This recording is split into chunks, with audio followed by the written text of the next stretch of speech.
Hello guys, welcome to my video. Hindi naman to vlog, diba?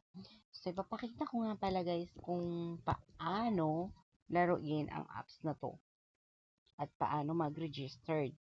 So, wait lang. Lalag out ko lang para makita nyo kung paano mag-registered.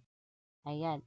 Pindutin natin ang join now at ilagay natin yung username, password, confirm password, and real name. Mobile number.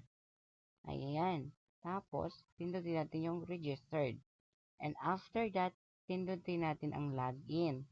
Ayan. Login. Ayan. Pindutin ang login. At kung makikita nyo guys, wala akong balance. Wala na akong balance.